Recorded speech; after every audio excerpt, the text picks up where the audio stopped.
What would you do if you had to choose between your mother and the love of your life? When CEO Toan falls deeply in love with Diem, a simple farm girl carrying his child, his powerful and controlling mother gives him an unthinkable ultimatum: family or love. What follows is a heart-wrenching journey of sacrifice, loyalty, and the true meaning of happiness. Will Toan risk everything to follow his heart? Don't miss this emotional roller coaster. Subscribe now and join us as we uncover the cost of choosing love over legacy. Let's dive into the story that broke hearts and inspired thousands.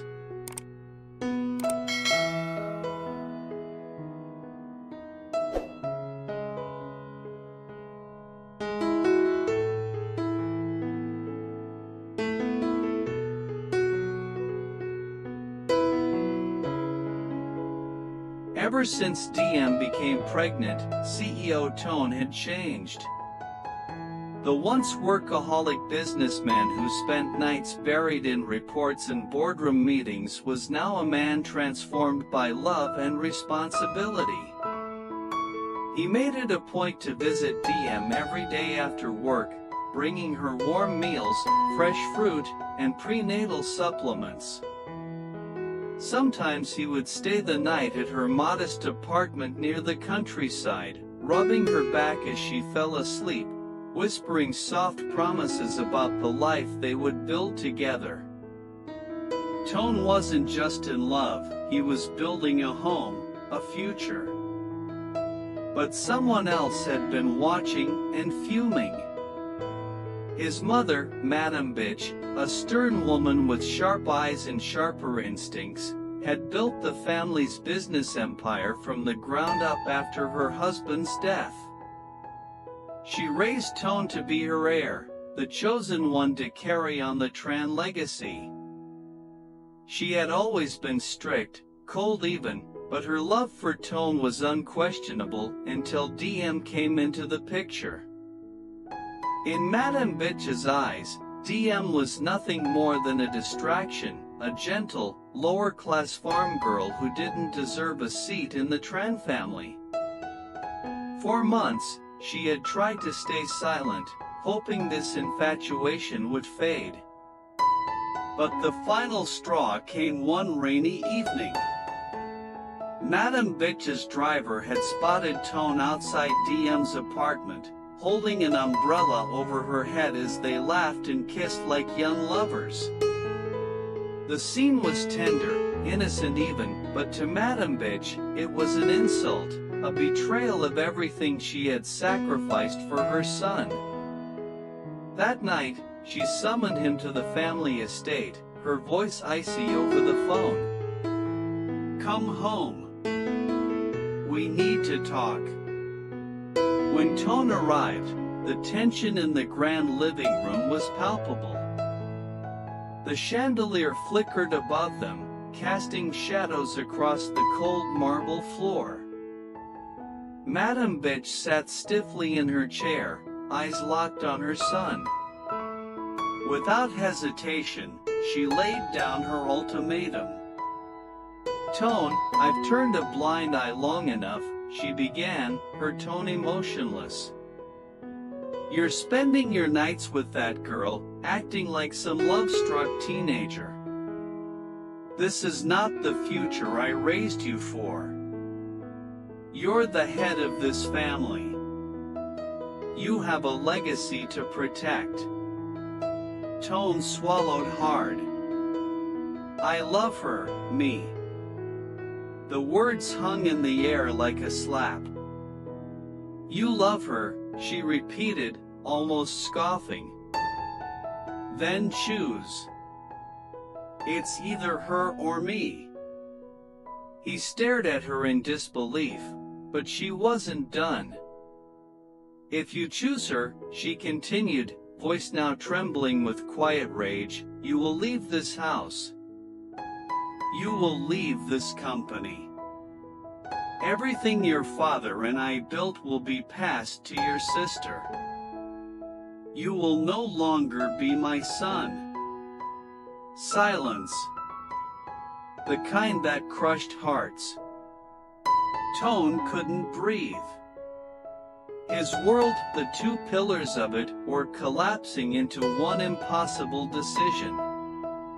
The woman who gave him life, who had taught him strength, discipline, and ambition, versus the woman who gave him warmth, softness, and the family he never knew he needed.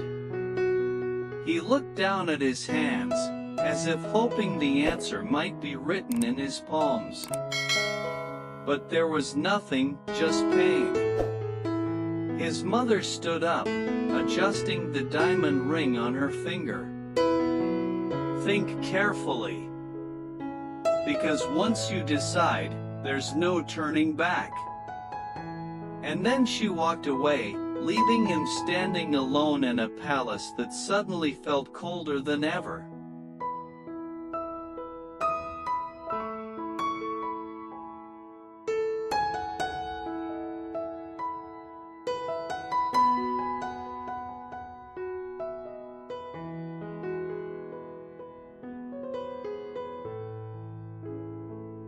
The silence in the mansion lingered long after Madame Bitch had walked away, her footsteps echoing like a cruel reminder of the impossible choice she had forced upon her son.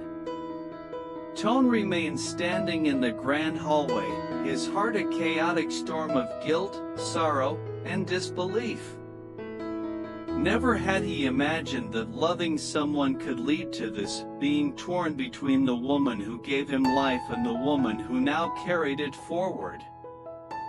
But Madame Bitch didn't leave things to fate. The very next morning, Toan received an official invitation to a family council meeting. The Tran family rarely convened in such a formal setting unless something monumental was about to shift, and today, everything would. In the golden-lit boardroom of the Tran Corporation, the air was thick with expectation. His older sister, Tran Tao, sat with an unreadable expression, arms crossed, eyes flicking between the company's shareholders and her younger brother. The family's longtime legal advisor was also present, carrying a thick stack of documents. Everyone seemed to know why they were there except Toan, whose heart pounded with every passing second. Then Madame Bitch entered. Regal, cold, dressed in a charcoal gray suit that made her look like a monarch delivering judgment. She didn't sit. Instead, she stood at the head of the table and looked directly at her son. "Let me be clear," she began. "This is not just a family matter, it's a business matter. The image of our family, the reputation of our company, the legacy of your father, they are all at stake." She paused. No one dared interrupt her. "I have prepared new directives. Effective immediately, if Toan chooses to abandon his role as CEO for personal reasons, all executive authority will be transferred to his sister. She is ready. She is loyal." Toan felt his throat tighten. "This is not a punishment," Madame Bitch continued, though her tone betrayed otherwise. "It is protection. Protection from weakness. From poor judgment. From the consequences of placing feelings above duty." At that moment, Toan realized this wasn't just about DM. This was about control. About the standards his mother had always demanded, the cold perfection she expected in return for love. And now, she was using everything: power, inheritance, even motherhood itself, as leverage. "I'm not abandoning anything," Toan said softly. I'm trying to build something. With her, his mother snapped, her voice slicing the room in half. With a girl who has nothing? Who came from nowhere? Toan rose to his feet. She has me. And she's carrying your grandchild. The words echoed in the room like a thunderclap. Madame Bitch's lips tightened. Her fingers curled against the edge of the table. And then she said the words that broke what was left of him. Then you are no longer my son. Gasps filled the air. Even his sister blinked, stunned by the finality of the declaration. Toan felt as if the floor had dropped beneath him. He had known his choice would hurt, but he never imagined it would shatter the last thread tying him to his mother.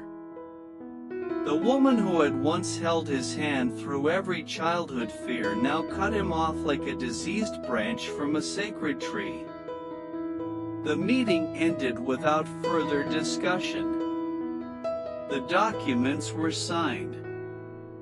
The transition of power began.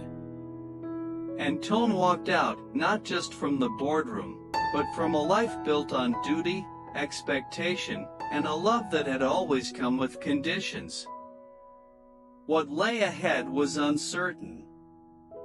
But he knew one thing for sure: he would not let Diem face the future alone.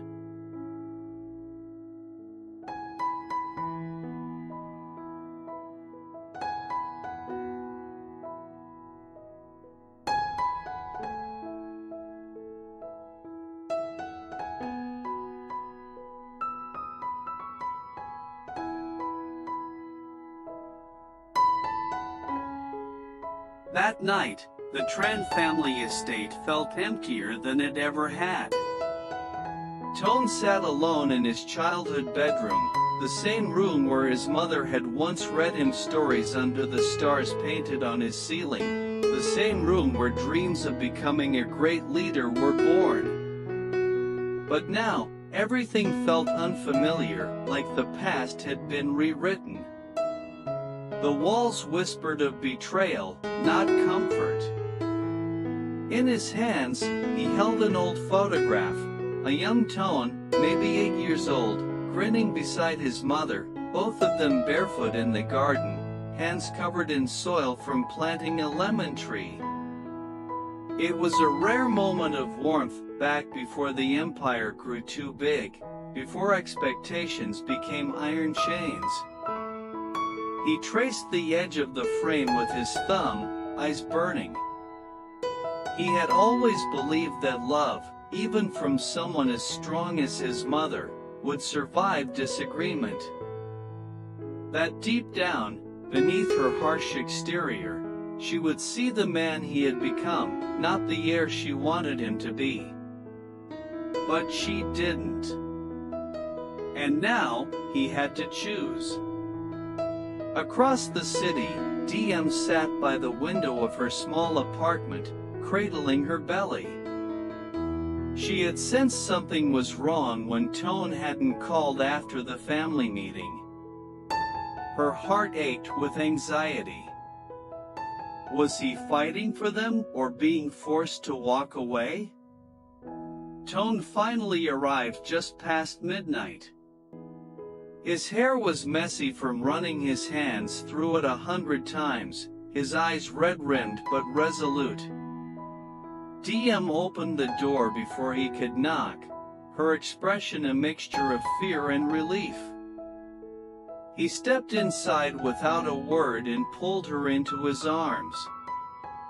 "I'm sorry I'm late," he whispered. Diem looked up at him, searching his face. "What happened?" Toan swallowed.